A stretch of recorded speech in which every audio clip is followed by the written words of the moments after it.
Okay, and we're live. Good morning, everyone. Today's Friday, 21st of February. Welcome to the Crypto Hour. So we'll be going for the next hour or so, and then we'll be followed by the excellent Jonathan with his Cardano-based. Sorry, guys. I dropped all my pencils. Never mind. With this Cardano-based event. So Jonathan, please post a link to the to your call as well, because I think as much as it's good to know about everything that's going on in the crypto world, is also good to know how things work in a blockchain on a day-to-day basis. Okay, so let's get started straight away. Let me share my screen.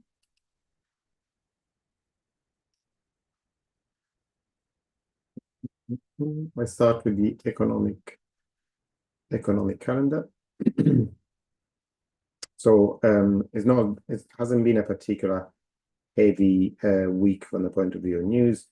You guys in Australia, the interest rate has been lowered at long last, you might say, to 4.1%. So it's been lowered by a quarter of 1%. And we had a couple of inflation, got CPI from Canada, staying fairly low, around between 2.5% and 3%. New Zealand again lowered the interest rate by 0.5%, so from 4.25 to 3.75. As you can see, what we've been talking about the past few months, just kind of like the rate have now peaked and they're coming down. So as an investor, it's good to consider what it is that goes up when the rates go down, and be prepared and positioned. Okay, and what else today? Yesterday, had the usual unemployment claim announcement, slightly higher than expected, but nothing major. And today we have a kind of manufacturing figures from Europe, and later on from the US and the UK as well.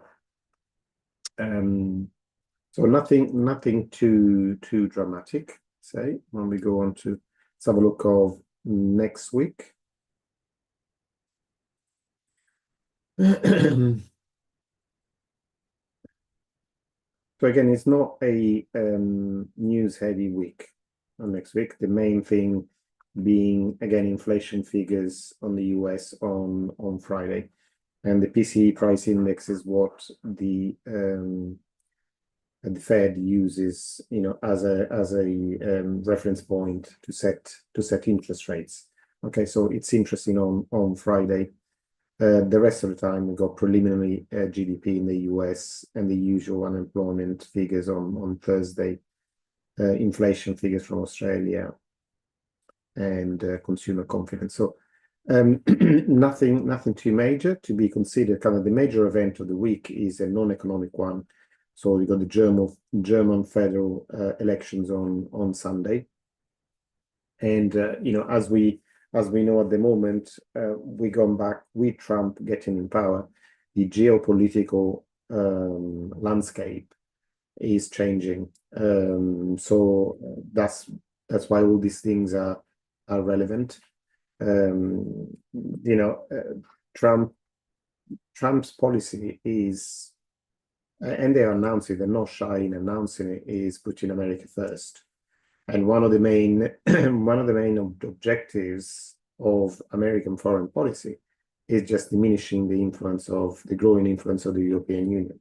They're doing everything they can to break it apart as such. So local elections, especially with the rise of the right in Europe, are quite relevant right now, and can be then later on find relevance in the economic decisions that get taken at European level. Germany being the most important economic player in the European Union is particularly important. So who wins the German federal elections, again, can put a lot of pressure on economic policy.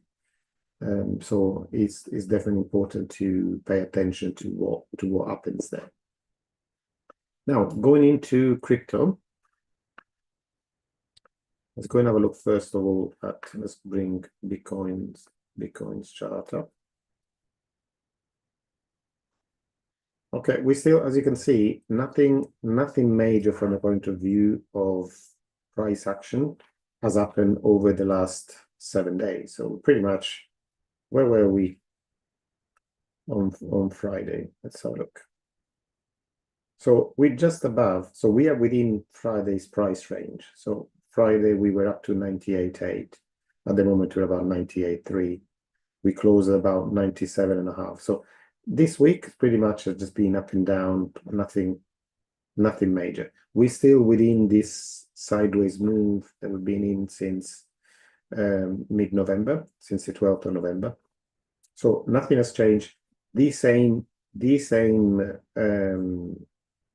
kind of preparation is in place as it was last week. So I'm still aiming. For me at the moment, is still the 92,000 level is still a good place to buy right now.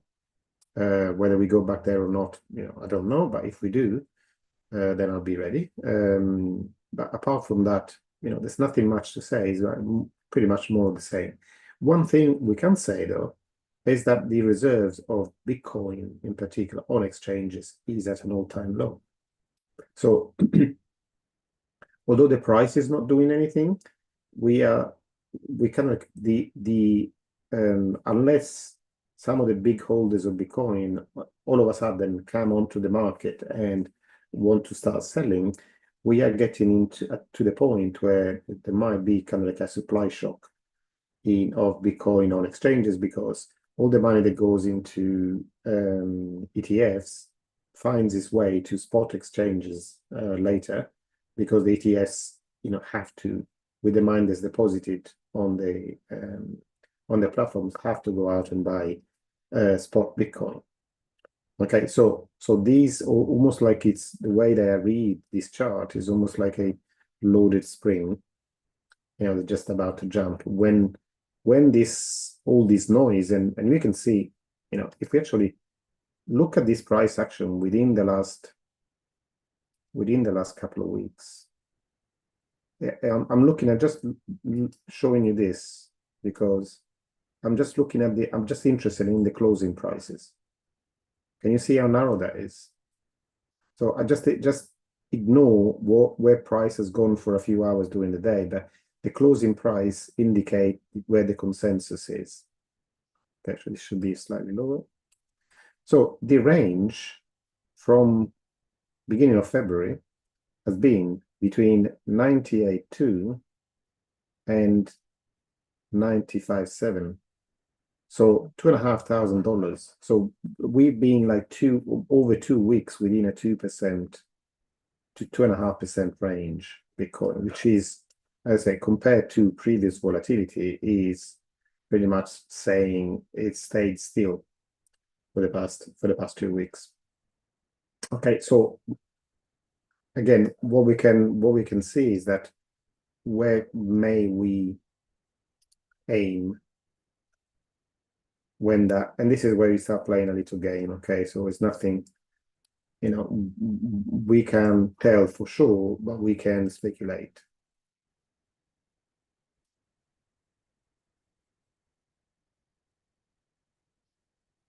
Okay, so if we replicate this move, okay, so this is the last big move from the beginning of November till mid-December.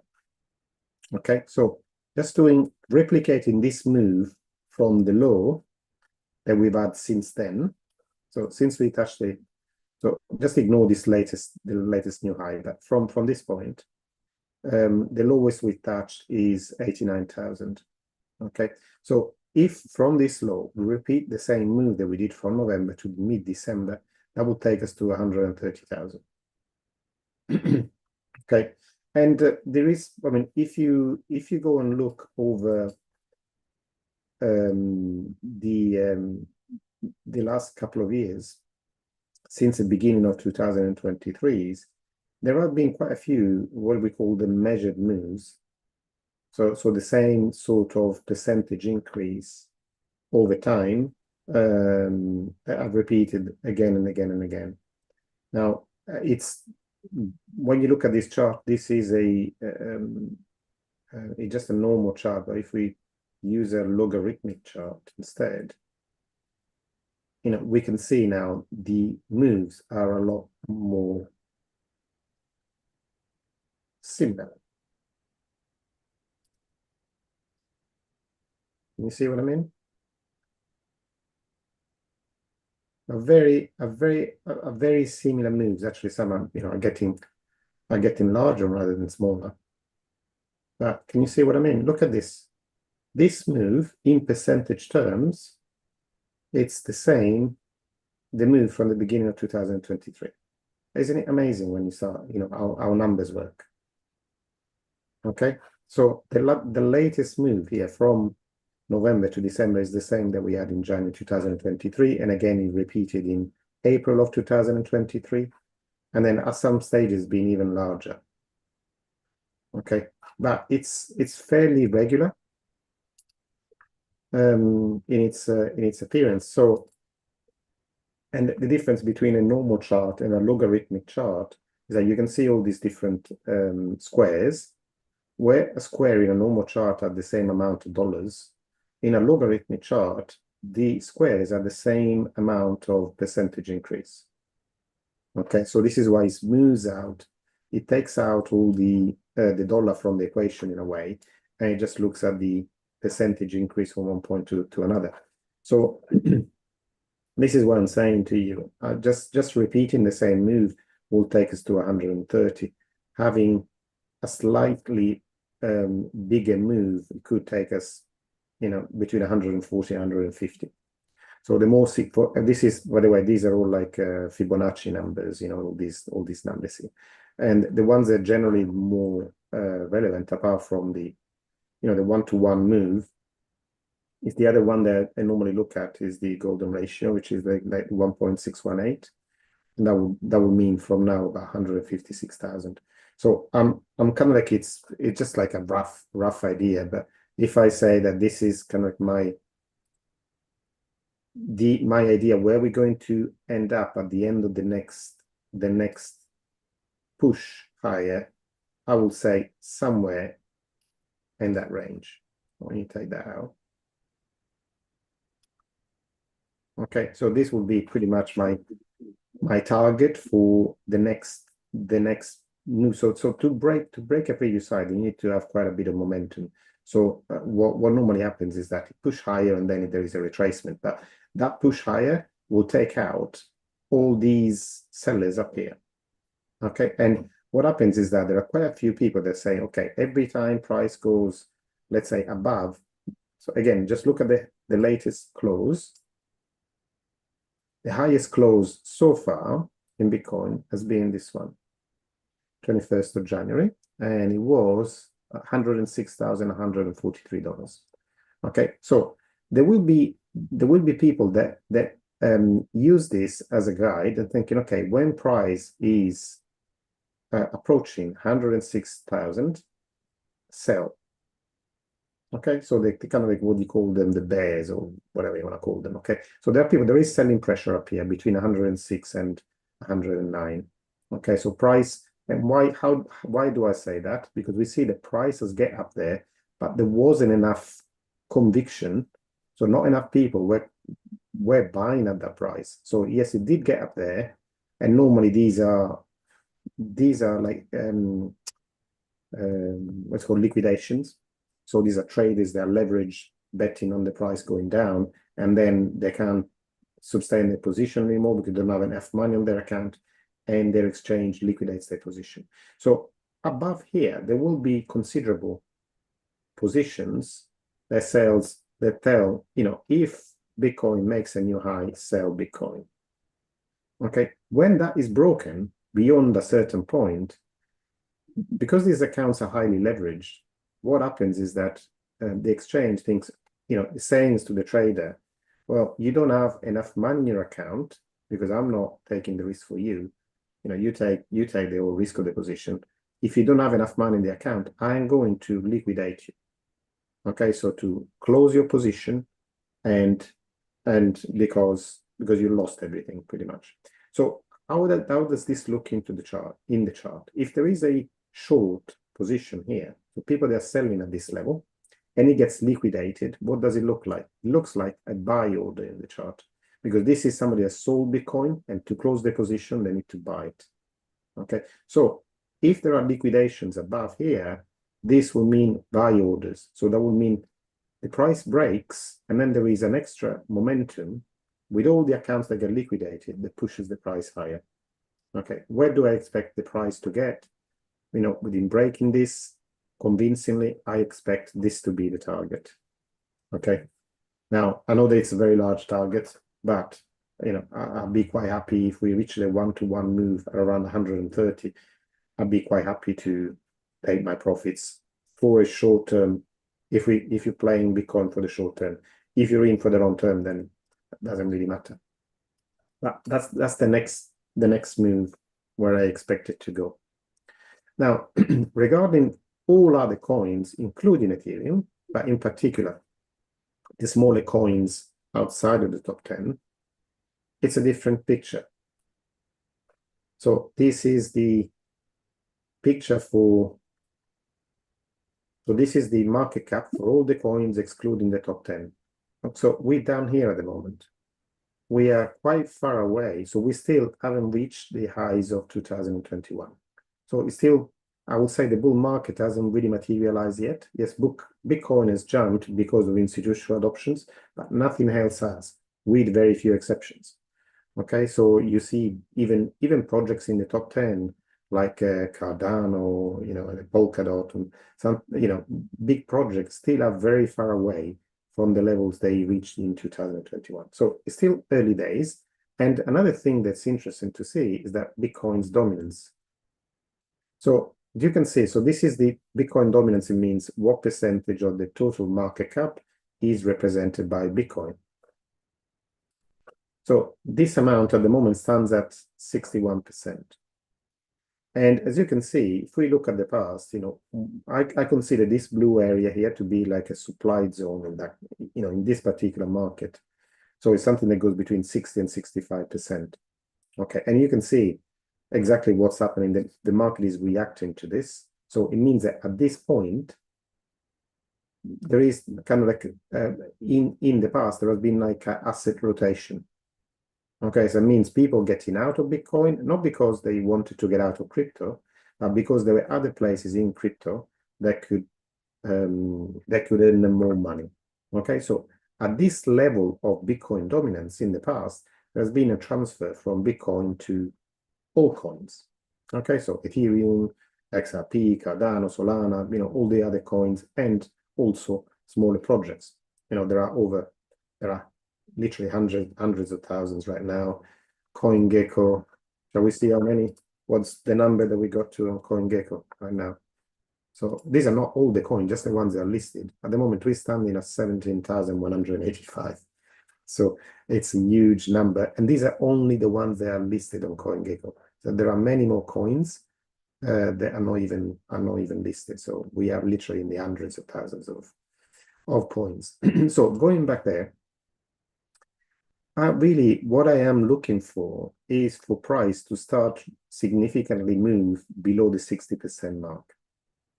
Okay, and again, I would like to see, so this is the altcoin season that we had in 2021.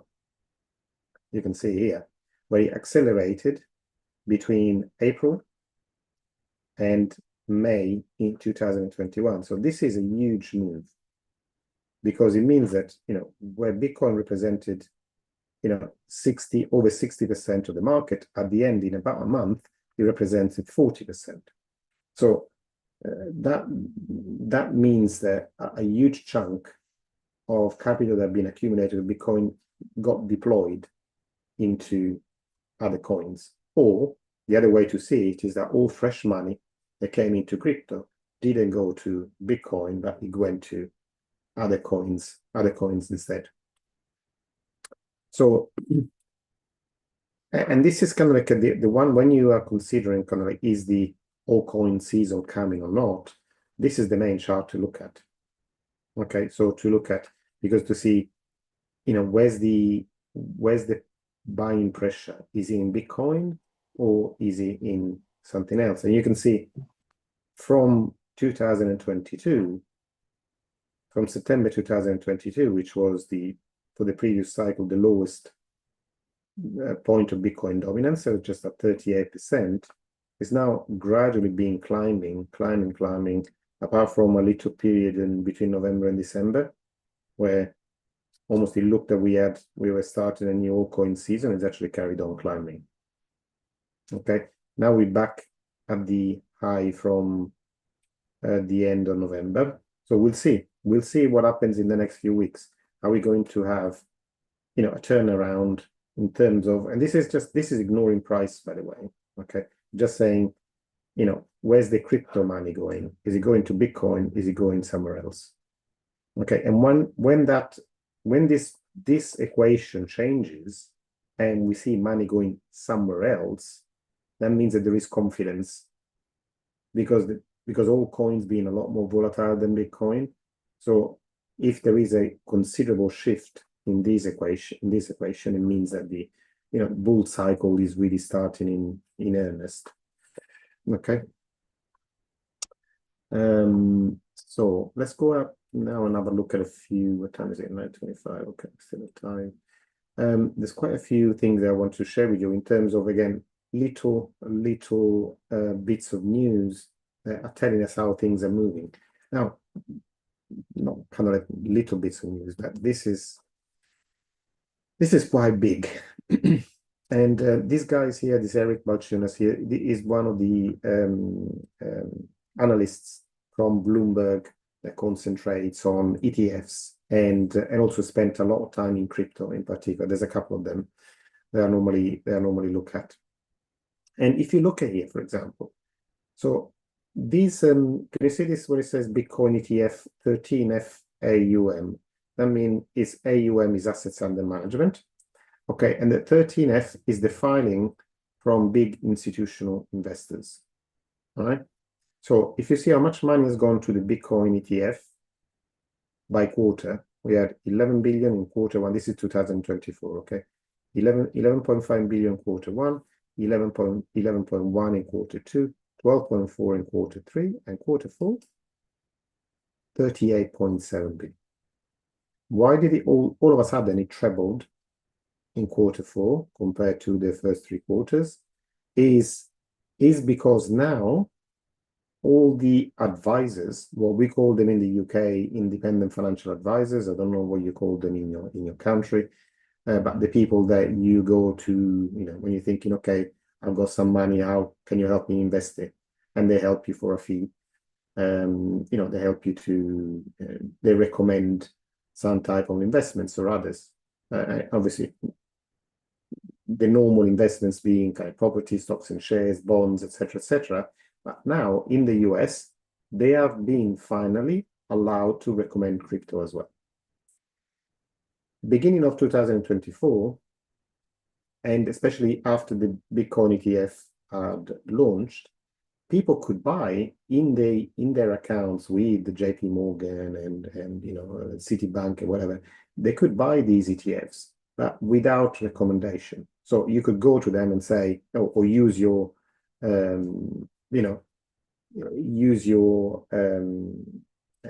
online account, and you can go and buy these funds, but they wouldn't have been able to recommend them to you. Now, when I say that, JP Morgan itself has an army of about 15,000 advisors. Combine all the other advisors from the other top banks, we are coming probably close to the 6 figures of financial advisors that go around talking to people every day. Okay, so you see why these figures jump all of a sudden? 100,000 people talking to millions of investors. And some, I'm not saying that every single one will buy the crypto ETF, but some of them will. Okay, some of them they would not have bought otherwise because a lot of these people are what we were described as baby boomers. People in their 60s, 70s, 80s that maybe wouldn't have been confident to buy Bitcoin. And now they've heard it enough. And now they are the people they're sitting in front of them, they're sharing a coffee and a cake with them, telling them this is a good idea. Okay, so this is the reality at the end of the day. Let's not hide from it. So this is like one thing. Other things, this is the other analyst that I look at, same thing from Bloomberg. Now, I think this was a few days ago, but yeah, February the 13th. Okay, so a week ago.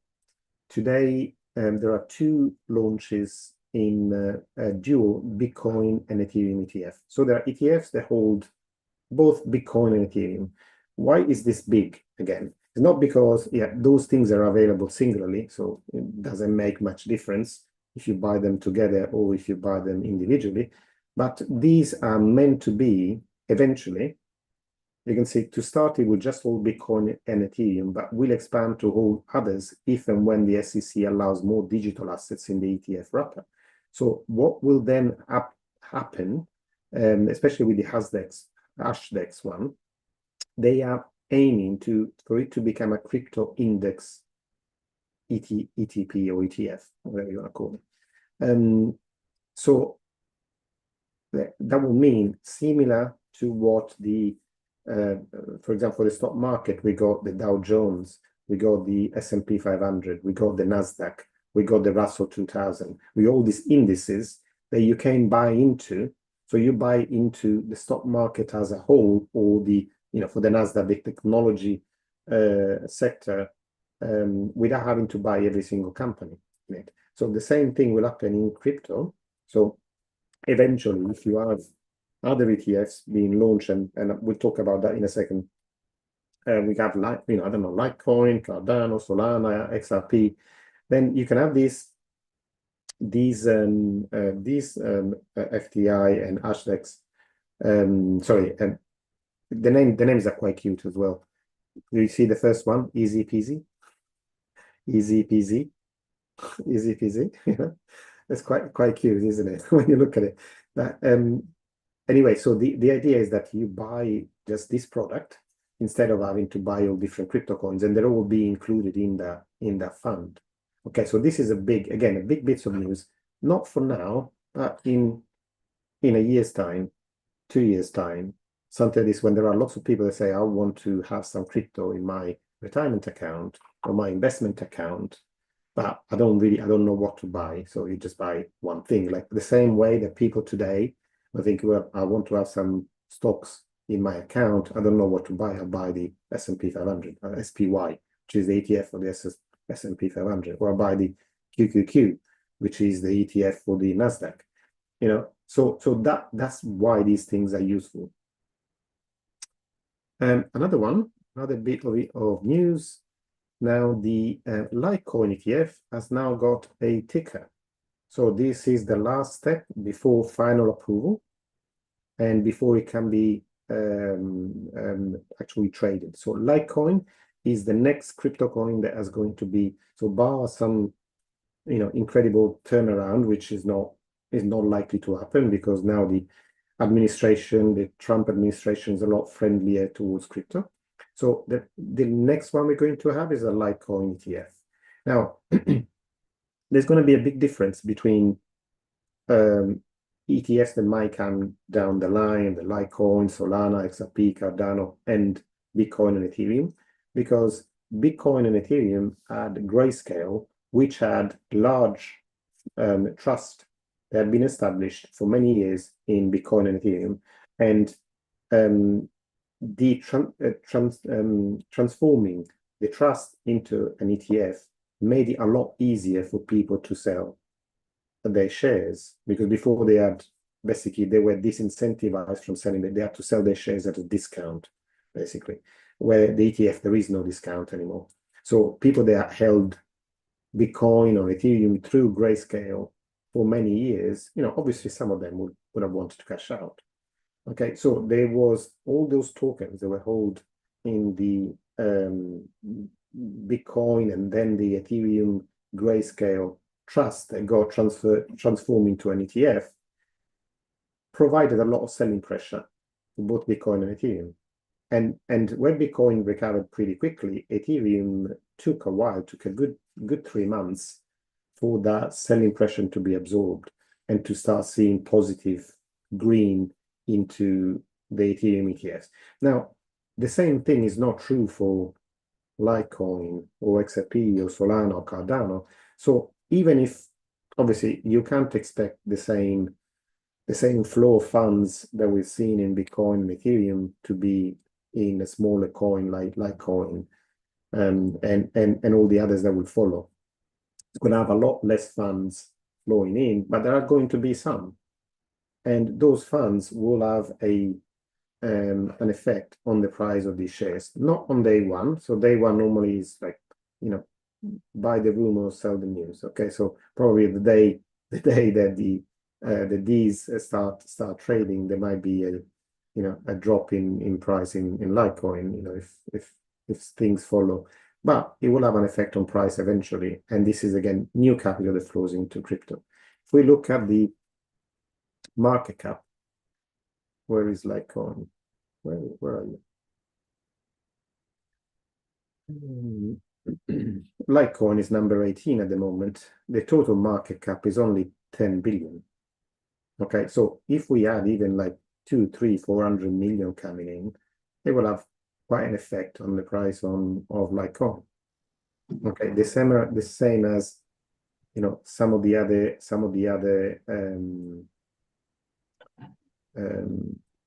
ETFs that have been filed for, like for example, Hedera, HBAR has been filed as well. We've got 9.3 billion, even smaller than Litecoin. So Polkadot is another filing. This is 7 billion at the moment. So you can see what effect the ETFs can have.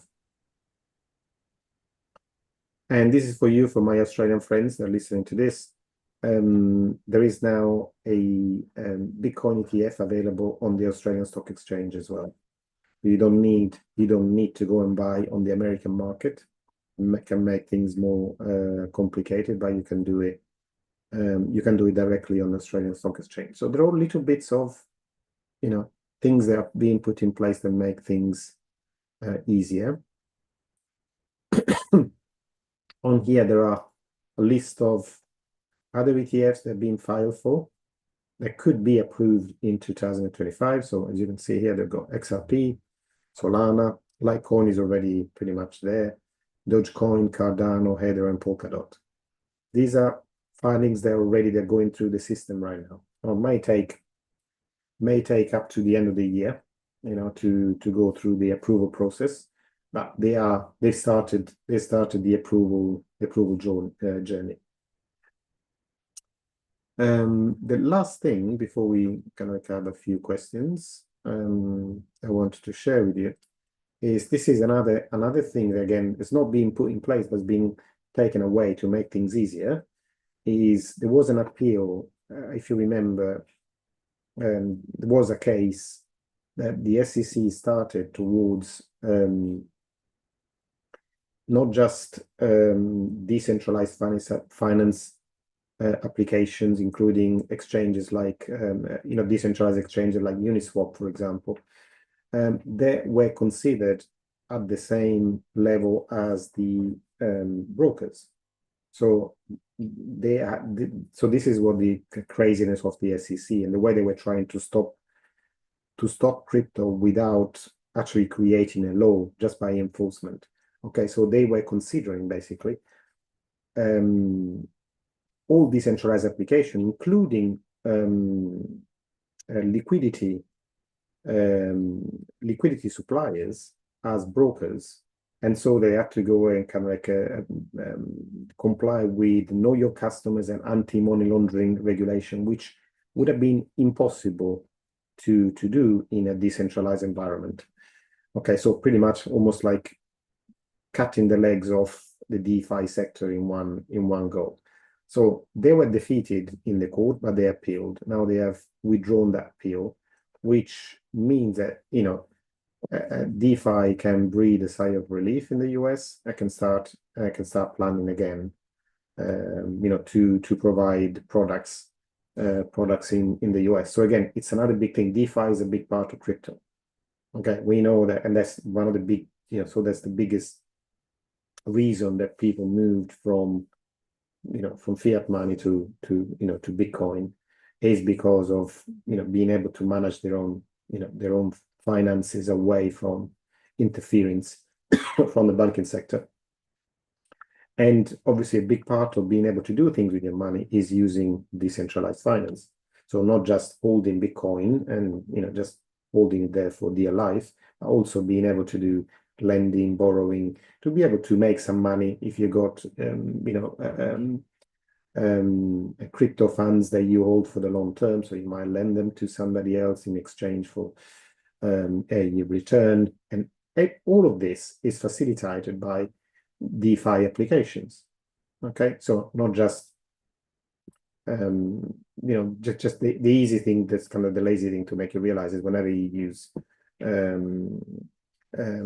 exchanges like Uniswap, like 1inch, like any exchange that you might have used decentralized, you are using a DeFi application. There are then lots of other applications that are more akin to offering services like banking, but we're not going into that today. But it's making all this again possible in the US, and the US is a big market for crypto, the biggest there is at the moment. So yeah, there's quite a lot that is coming, down through the pipeline. It's not like just one thing. Everybody said, "Oh yeah, when Trump came along, that created the crypto move." No, it didn't create anything. It was already there. More people think, well, good, it's a lot friendlier than the previous people, but things would have happened anyway, with or without Trump. Just the fact that he's now trying to harvest all the goodwill that there is around crypto and trying to make him his, like, as usual, I've created this. I am Trump. I'm the ruler of the world, So that's his rhetoric. But all the work that crypto has been doing throughout their market, and then the Bitcoin halving has created the situation we're in now. Not Donald Trump, not Biden, not anybody else. Crypto is going along on its merry way, trying to deal with all these people that are in power, but not. It won't go ahead because of any of them. It will maybe facilitated, or the life could be made a bit more difficult, but it would, I believe, and I think many people believe, that this is an unstoppable force now. It's an economic kind of like snowball effect that will take everything in its path eventually. So let me stop this and see what questions we have. So let me see first. Let's go to the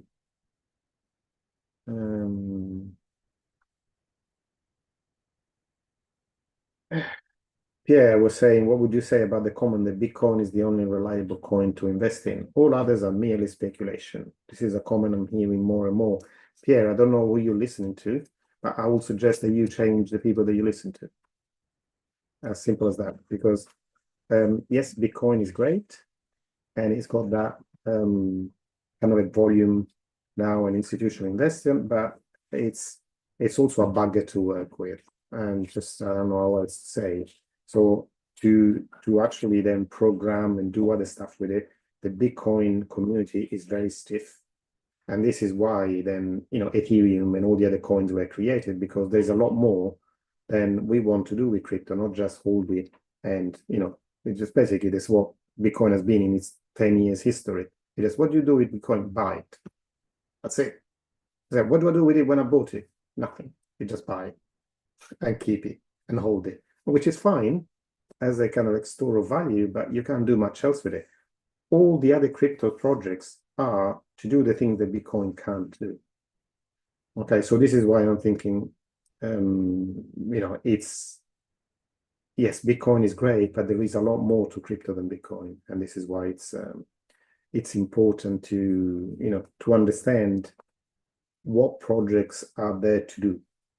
Okay, because all the projects have been born after Bitcoin with particular idea in mind, for things they wanted to do. Some projects are more general, cover pretty much everything, like what Ethereum is trying to do, what Cardano is trying to do, are pretty much like being there and be able to do everything on it.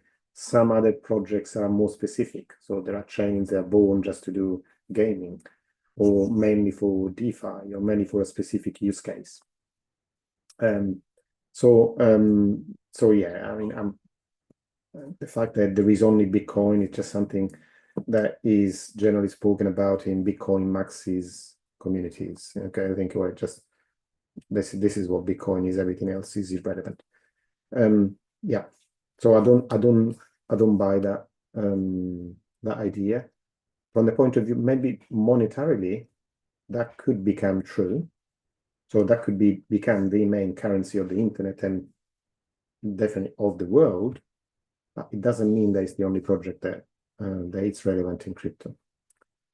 Sean, can you give us your view on Cardano achieving a decentralized constitution? Now, I will have to defer to Jonathan here. Jonathan being a Cardano stake pool operator. So, Jonathan, I'll give you the mic, and you can tell us everything about the Cardano constitution. Hi everyone. Yeah, the Constitution was a pretty dramatic event, really, in terms of the way the blockchain is being adopted. Cardano now has decentralized block production, decentralized network of operators, and the Constitution is really the way to bring about the first way of having decentralized governance or management of a blockchain. So with Bitcoin, you've got even with Bitcoin, you've got quite a centralized management layer where decisions on changes to the blockchain itself, to the protocol, are in rooms that are contain just a few very important people within the Bitcoin network, and they make decisions based on security and stability of the network going forward. But with Cardano, they've chosen to go for the fully democratized approach where all decisions around changes to the blockchain are actually in the hands of everybody who holds ADA. And so the constitution was written to really be like a country's constitution, to be the guiding principles to how you should be looking to cast your proposals for changes to the blockchain, and then the public votes on whether those changes should be adopted and whether they conform to the constitution. So that in itself is sort of the governance procedure for managing changes to a blockchain. And it's the largest and only really representative model that we've got so far. And the decision making is yet to be proven as to whether it works or not. So, it's early stages. I think it's impressive to have got to that point, and it's definitely the way where I wanted it to be. But we've got to see more adoption in terms of people understanding, getting involved, using their ADA to vote. Because unless we achieve that, we're really in the same position as we are in geopolitics, and making decisions as societies doesn't change really. We need lots of people involved. In a country vote, you get the big players who make their sway. They spend their dollars on the advertising networks, and decisions are made around the best narrative for that season. So that will just continue on Cardano unless something else changes. Humans tend to do the same things until something explodes. But I think that Cardano now has at least the tools and the framework for actually revolutionizing all of politics and management of group decisions on a global scale. So I think it's extremely exciting, but I am quite close to it. So yeah, Yeah, we'll see. I mean, I think it's important as well, because you can see, apart from the fact that this could be a template, then because no other chain has actually put that amount of work into governance as Cardano. So it can be a template for how other crypto blockchains work and achieve governance, but also it's also a microcosm on how we could run things in the real world. So starting from organization to all countries, we could then run not just the elections, but the administration of a country on the blockchain, and being then completely open and transparent, which is something that we've never seen before. So we give our power to our representatives, and then we can read a little bit about what they do in the newspapers, but that's where it ends pretty much. They do whatever they think, in our name, where this could be a different type of direct representation, direct democracy. So it's it's interesting to see where we get to it. And you know what, I was thinking, at the moment is, what you were saying about participation. This is just one part of Cardano, and it's not the main thing that people join Cardano for when they, on day one. But if there was a project, maybe like a sidechain of Cardano that was just launched entirely for governance, so only people that were interested in governance were to, join that chain, that could change maybe the participation structure, because maybe a lot of people go in Cardano because they thought it was a good idea, it was an investment, it was A, B, C, but they may not be interested in doing, in taking part in a day-to-day decision. But if it was like, all people of a certain organization that are interested in governing, or of a country or a region or a city, that would have then a vote, that would be, I think, an experiment that I would like to see. Yeah, an interesting one. I think the sort of incentive mechanisms, or the way that Cardano has tried to approach it, is that, well, all our store of value is really in the main blockchain. Those are the people who they're the investors, they're the ones who are risking the adoption of this new technology. So they should be the ones deciding on its future. They're the ones who've got skin in the game. And so they've tried to keep it all into the same blockchain, and to sort of soften the weight of making all those decisions and understanding things technically or socially that you might not be an expert in, which 90% of us aren't.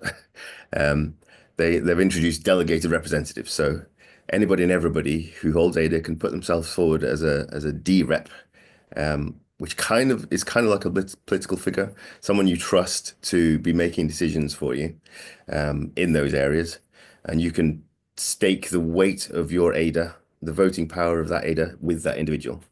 And then that individual can vote on the proposals that are put forward with the weight of all the people that have given them their vote, effectively.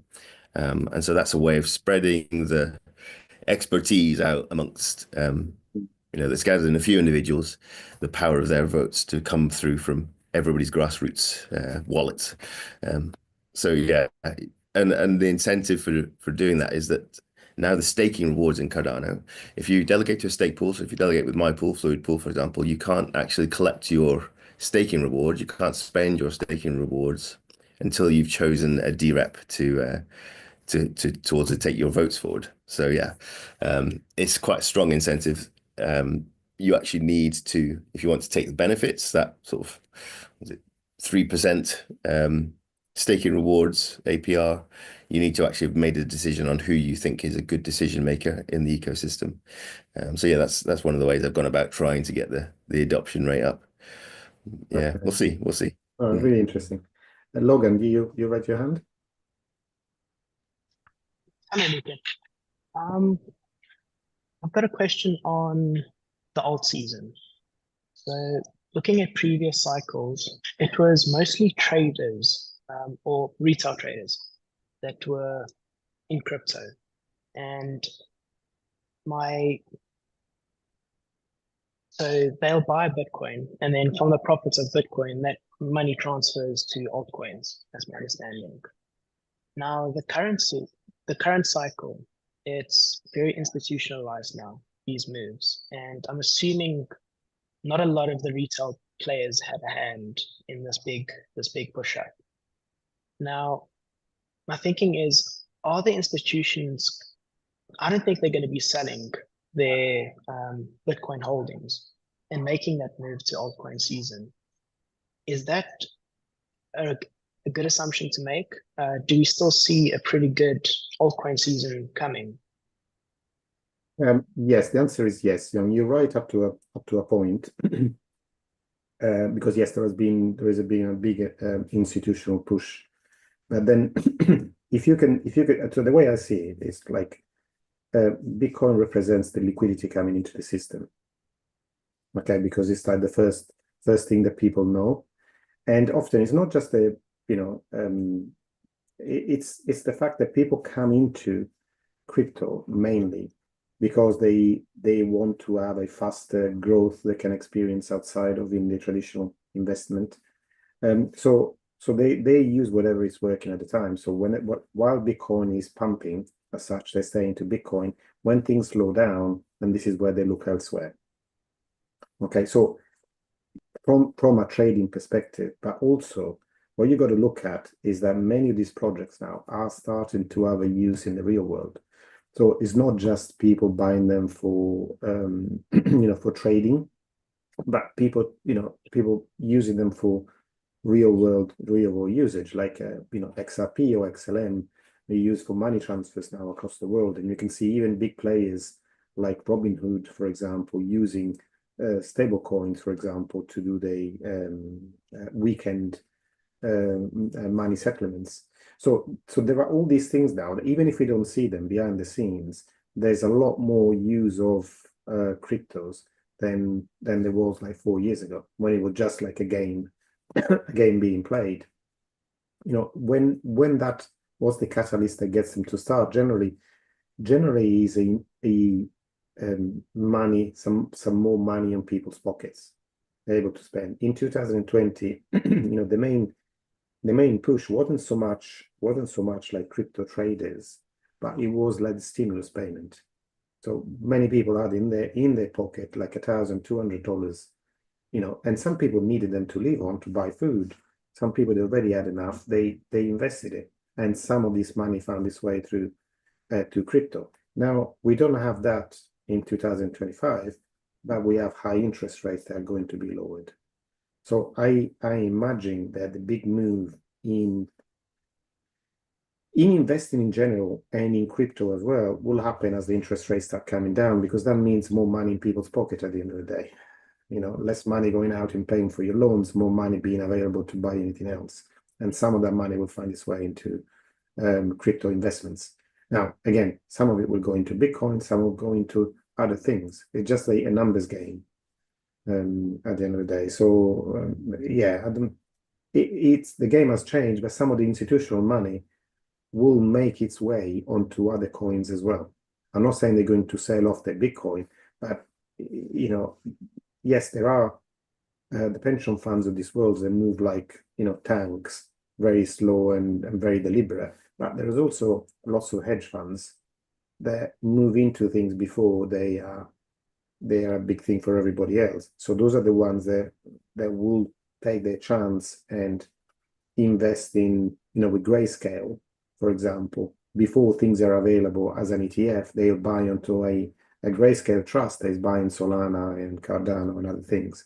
So there's still going to be that effect, and the more money comes into the crypto world in general, whether it's Bitcoin, Ethereum, or anything else, the more is then some of it, a percentage of it, will go into smaller projects as well, because it's just a low numbers more than anything else. Okay, so yeah, as I say, I don't buy the idea that there's only Bitcoin and there's nothing else, because of the use cases that I see in the future that can only be served by a way of doing things that's a lot more flexible than Bitcoin. At the moment, it's just not possible on Bitcoin to do lots of stuff. There is very little programming that is possible, but it's there is so much more that can be done using anything else. Take your pick, Cardano, Ethereum, Solana, anything else that you can think of. most projects can do a lot more than Bitcoin can, from a programming point of view. So yeah, that's my view. I might be, might be wrong. I don't know, but that's how I see it. Great, thank you, Luca. We have, I think, Surya. Surya has raised his hand. So. Yeah. Hi, Luca. Can you hear me? Yes, I can hear you perfectly. Excellent. Thanks for the session so far. Just been thinking about the altcoin ETFs that are coming through the pipelines, so the Solanas and the Litecoins and the Cardano coming through, and been reflecting on the chance of success or how successful I think it'll be. Obviously, Bitcoin stands alone and it had its own narrative, but I was curious about the likelihood of how successful they would be, because what's the institutional incentive to go down that channel when they're all risk averse and Bitcoin focused? Is it the attraction is retail has a better access? Is it hedge funds? I guess what's the bullish narrative beyond just another for the success of those ETFs in a general sense? The narrative is greed. As simple as that, because there Fair are enough. possibility, kind of like the same way. Why do companies invest in early stage investing? If you look at what, for example, what ARK Invest have built a whole model, of investing into new technologies, new things that are still like unknown pretty much as such, because they know that can be the technology of the future. So it's the same narrative here. Yes, I'm interested in blockchain in general if I've invested in Bitcoin or Ethereum. Now, but what can blockchain do? Once you start going down that rabbit hole, you find a lot of other things. So that's the reason behind it. I see that mainly is because people think, well, I've missed the boat. Maybe I wasn't there on Bitcoin where you could make a lot of money. What's the next thing where I can make lots of money, where maybe the risk to reward relationship is still favorable? So that's the way. Why do people buy meme coins, do you think? Because it's a nice picture of a dog, or because they can make a lot of money?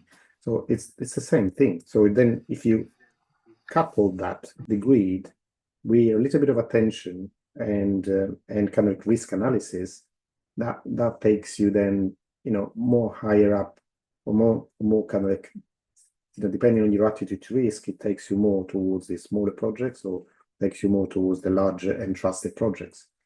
Obviously, yeah, pension funds will buy mainly Bitcoin, maybe a little bit of Ethereum, and eventually a fraction of it might go to Solana and Cardano and XRP and the other, but they're going to be very slow in their moves. But the main thing about any other project is regulation. So what you got to look at is that the investment houses, big investment managers, the pension funds, are regulated by the statute on what they can and cannot do. So unless an asset is available with regulation, they won't be able to invest. So until the ETFs are launched on these smaller projects, they're not even a consideration. They can't invest in it. They can't buy them. Once you have a Solana, a Cardano, a Dogecoin ETF, then they become investable. Doesn't mean that they will buy them, but they will then be investable from an institutional point of view. So it's still about one step at a time.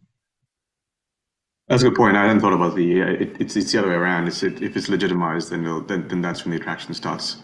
Yeah, that makes sense. Yeah. Thank you. All right, no worries, guys. So we're now at 10 o'clock. So I remind you, Jonathan, are you doing a session after this? Yeah. So just put your link again in the chat box, so that we're all lazy. So it's easier to just click on the link and try and find it. So I encourage every one of you that hasn't already gone on to Jonathan's sessions to to do that as well, because it's like a day-to-day application of how you do things on a blockchain. Obviously apply to Cardano, but once you learn how to do things in one way, then it's easy to transfer onto if you want to look at other chains too. All right, so have a fantastic weekend. And yeah, I will. Just one thing. I am actually going away next week, so I'll be traveling on Friday. We're going to see our son in Spain, so won't be able to run the crypto hour next week. So I will see you all in 2 weeks' time. All right. So have a fantastic weekend, and hopefully I'll see you when the weather is a bit nicer here in the UK as well. Yeah. Bye, everyone. Thanks, Goodbye. Luca. Enjoy. Bye. Bye-bye.